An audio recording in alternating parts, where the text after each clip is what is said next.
नमस्कार मंडळी. तुमचा हा मनीष एका स्पर्धेमध्ये उतरलेला. एक पात्री नाटकाची स्पर्धा आणि या स्पर्धेमध्ये त्याचा तृतीय क्रमांक आलेला आहे.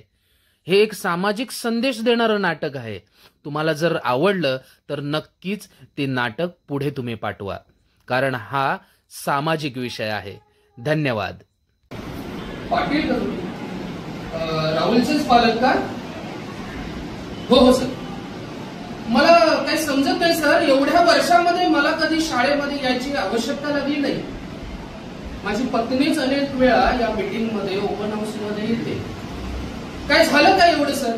मी माझं सगळं काम सोडून मी या ठिकाणी आलेलो आहे. पाटील, तुम्ही वेळ काढून आलात हेच माझ्यासाठी खूप मोठं भाग्य आहे. जरा थोडं बसता का? हे बघा, आपल्या राहुलचे मार्क बघा. या घटक चाचणीमध्ये, सत्र परीक्षेमध्ये जर बघितलं तर सगळे काठावरती मार्क आहेत. सर, याच्याबद्दल मला पूर्णतः माहिती आहे. गेली अनेक वर्ष त्याला हे असेच काठावरती मार्क मिळतात आणि त्याबद्दल तुम्ही मला जर इथे बोलावलं असेल तर प्लीज मला याची माहिती आहे. पाटील, गुणांकडे बघणारे तुम्ही असे पालक आहात आणि मला देखील त्याची खात्री आहे. मी पूर्ण माहिती घेतली. मी या शाळेमध्ये या वर्षीच रुजू झालेलो आहे. परंतु या राहुल बद्दल जर त्याचा इतिहास असेल, प्राथमिक शिक्षण असेल, याची माहिती घेतल्यानंतर मला कळलं की हा आपला राहुल काही वेगळाच आहे. वेगळा म्हणजे काय तर या आमच्या राहुलला वर्गामध्ये बसल्यानंतर प्रत्येक तासिकेला बेंच वाजव, कंपास वाजव, पेन वाजव, प्रत्येक तासिकेला प्रत्येक शिक्षकाची तक्रार माझ्याकडे येते. मी त्याचा वर्ग शिक्षक. सर, याबद्दल देखील मला पूर्णतः कल्पना आहे. गेली अनेक वर्ष देखील हीच त्याची सवय आहे आणि याच्यासाठीच पालक म्हणून आम्ही त्याला पनिशमेंट दिली आहे. मी कित्येक वेळा त्याला ओरडलो, त्याला शिक्षा देखील दिली, परंतु त्याची काही सवय जातच नाही. मुळे पाटील, तुम्ही आपल्या मुलाला पहिल्यांदा किती ओळखता हे मला जाणून घ्यायचं आहे. तुम्ही दोघं देखील पती पत्नी उच्च पदावरती कामाला आहात, ही मला बातमी कळली. आणि तुम्ही दोघंही बाहेर असता आणि राहुल घरी एकटा असतो. हो सर, पण मी कृपया तुम्हाला सांगू इच्छितो, आम्ही उच्च पदावर देखील असलो तरी देखील आम्ही आमच्या मुलावरती पूर्ण दिवस लक्ष ठेवून असतो. कसं काय? सर, आम्ही घरामध्ये पूर्ण कॅमेरा लावून घेतलेले आहे. मी माझ्या मुलासाठी काहीही कमी करून ठेवलेलं नाहीये. त्याला जे हवं ते सगळं आम्ही त्याला उपलब्ध करून देतो. एवढं सगळं असताना देखील चांगली शिकवणी लावून दिलेली आहे. आम्हाला फक्त अपेक्षा एवढीच की त्याला चांगले गुण मिळावे, एवढीच आमची अपेक्षा आहे. आणि आल्यानंतर मी त्याला तेच विचारतो, बाळा कसा अभ्यास झाला का, शाळेमध्ये कसं काय चाललंय वातावरण, त्याची आम्ही त्याच्याकडून रोज चौकशी करतो. वा, छान. माझ्या मते आजच्या या शतकातले तुम्ही प्रगतच पालक, जे कॅमेरे लावून तुम्ही आपल्या मुलाबरोबर कॅमेऱ्याच्या माध्यमाने संवाद साधतात. खूप छान. पाटील, मी पूर्ण राहुलचा अभ्यास केला. माझ्या तासिकेला देखील तो तसंच करतो. त्याला उभं राहायला सांगितलं तरी त्याची बोटं अशी चालू असतात.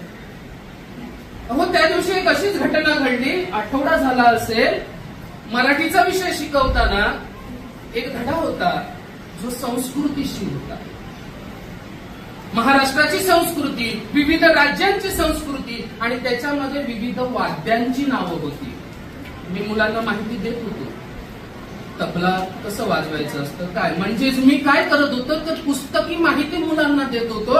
आणि त्याच वेळेला हा आमचा राहुल उभा राहिला आणि बोलायला लागला, सर याच्याबद्दल असं असं आहे, हे ताल आहेत, हे सूर आहेत. मी शॉक झालो. मी बघत राहिलो, अख्खा वर्ग या राहुलकडे बघत राहिला, कारण हा राहुल एवढी वर्ष कोणत्याही शिक्षकाला कधी उत्तर दिलेलं नाही. त्याला प्रश्न विचारला, उत्तर दिलं नाही. दरवेळेला चुपचाप शिक्षा सहन करणं हाच त्याचा धर्म. आणि आज अचानक तो राहुल बोलायला लागला. धड धड धडधड करून बोलतोय. मी बघत राहिलो. अहो, मी मान्य करतो, आज शिक्षक असून मी त्या विषयामध्ये कमी पडलो. एवढी माहिती तो राहुल देत होता, तो भरभरून बोलत होता.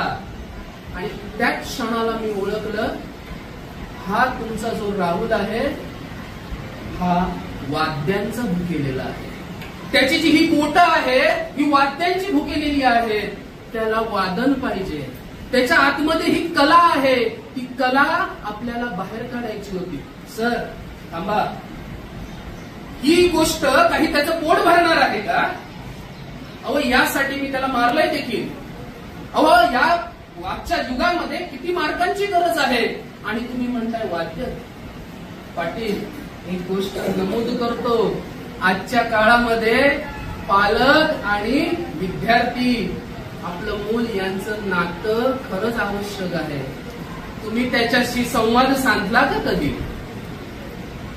पाटील, आणि त्या क्षणावर मी विचार केला की या मुलाला काहीतरी वेगळं दाखवण्याची गरज आहे. मी माझ्या मुख्याध्यापकांना आणि बँडच्या सरांना मी विनंती केली की कृपया करून आपल्या या राहुलला तुमच्या बँडच्या पथकामध्ये सामील करा. त्याला वादन वाजवायला देऊ नका. त्याला ते बँडचं सामान आणायला आणि न्यायला द्या. बघा काय चमत्कार. आणि ते खरं झालं. राहुल त्या तासिकेची खूप आवर्जून वाट बघत असतो. वाद्य वाजवायला नाही दिलं तरी तो जगत असतो. आणि खरोखरच सांगतो, हा राहुल आज रोज शाळा सुटल्यानंतर माझ्याजवळ येतो आणि फक्त एकच विषय असतो, सर वादन, वादन आणि वादन. बस. त्याला खूप काही माहिती आहे. पाटील, तुम्हाला खरंच सांगतो, या विद्यार्थ्याची आता 4 दिवस झाली कोणत्याही शिक्षकाकडून कोणतीही तक्रार आलेली नाहीये. कोणतीही तक्रार आलेली नाहीये. आणि खरंच मी त्या ठिकाणी शिक्षक म्हणून जिंकलोय. कारण आता हा राहुल अभ्यास देखील करणार आणि वाद्य देखील वाजवणार आणि तो खूप मोठा होणार. तुम्हाला जी मार्कांची भूक आहे ती भूक देखील तुमची पूर्ण करणार. हा आपला राहुल नक्कीच मोठा होणार. सर, खरंच मी हरलो. पैशांच्या मागे लागलेलो. पैसा पैसा सगळं काही आहे माझ्याकडे, मी श्रीमंत आहे असं समजत होतो. परंतु आज तुम्ही मला माझी जागा दाखवली.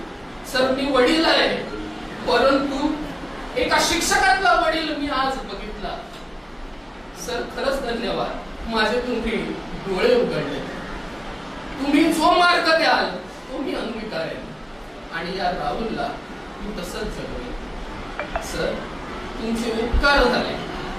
जर असे शिक्षक जर समाजामध्ये अजून असतील तर या तळागाळामध्ये विद्यार्थ्यांमध्ये असे खूप विद्यार्थी आहेत जे अभ्यास करत नाहीत, पण त्यांच्या अंगामध्ये कोणती तरी एक कला दडलेली आहे. आणि ती कला बाहेर काढण्यासाठी एक शिक्षक हाच एक आरसा आहे आणि असं मला वाटतं. धन्यवाद मंडळी. आपण आपला बहुमूल्य वेळ काढून ही व्हिडिओ बघितलात. हा एक छोटासा प्रयत्न होता आणि तो यशस्वी झाला. तुमचे असेच आशीर्वाद माझ्या पाठीशी राहो हीच प्रार्थना.